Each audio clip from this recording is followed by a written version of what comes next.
আমি তো এত সুন্দর না, ক্যামেরা লেন্সে নিজেকে দেখে কথাটা বললেন কাটার মাস্টার মুস্তাফিজুর রহমান। আক্ষেপের সুরে নয়, বরং দুষ্টুমি এবং খুনসুটি করেই। ঢাকা ক্যাপিটালসের প্র্যাকটিস জার্সি গায়ে বল হাতে দাঁড়িয়ে মুস্তাফিজ। বিপিএল করা নাড়ছে দরজায়, অনুশীলনে ব্যস্ত থাকবেন ক্রিকেটাররা, এমনটাই তো হওয়ার কথা। কিন্তু ফিজের সামনে কোনো ব্যাটার নাই, বরং তার দিকে তাক করানো বেশ কয়েকটা ক্যামেরার লেন্স। কিছুটা অবাক করার মতোই ব্যাপার বটে। খানিক বাদেই শুনতে পাওয়া গেল রোল ক্যামেরা অ্যাকশন,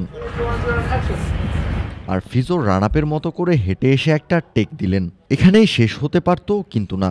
ক্যামেরার লেন্সে নিজেকে দেখতে কেমন লাগে সেই অনুভূতি পেতে চান ফিজ, আর সাথে সাথেই নিজের দেয়া টেক দেখতে দেখতে রসিকতা করে বললেন কথাটা। কিন্তু কি কারণে ক্যামেরার সামনে ফিজ? কিসেরই বা শুটিং নিয়ে তিনি এত ব্যস্ত? উত্তরটা অনেকেরই জানা। বিপিএলের উন্মাদনা বাড়াতে নিজেদের দলের জন্য থিম সং রিলিজ করার ঘোষণা দিয়েছে শাকিব খানের দল ঢাকা ক্যাপিটালস। সেই গানের শুটিংয়েই দেখা মিলেছে ফিজের, যেখানে দারুণ ফুরফুরে মেজাজে নতুন অভিজ্ঞতা অর্জন করছেন মুস্তাফিজ।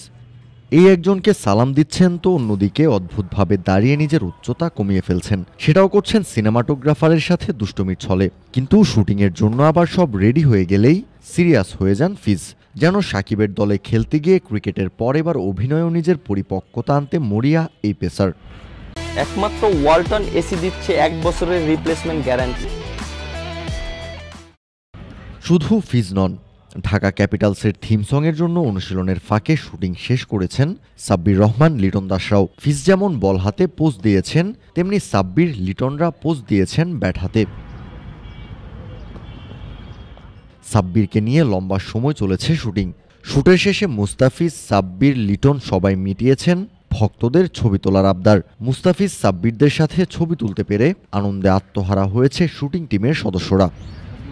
শীঘ্রই প্রকাশিত হবে ঢাকা ক্যাপিটালসের থিম সং, যেখানে এক পর্দায় দেখা যাবে শাকিব খান সহ ঢাকা ক্যাপিটালসের ক্রিকেটারদেরও। কাউসার শান্ত, ক্রিক ফ্রেঞ্জি।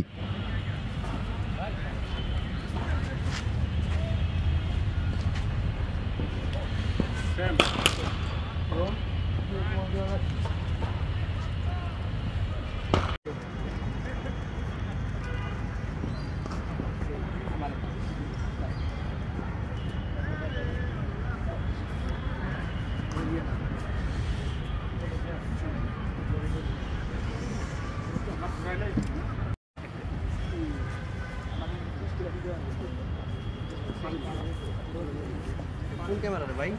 10 বার ক্লিক করছি তাও একবার হয় নাই। বুঝছেন না দেখেন।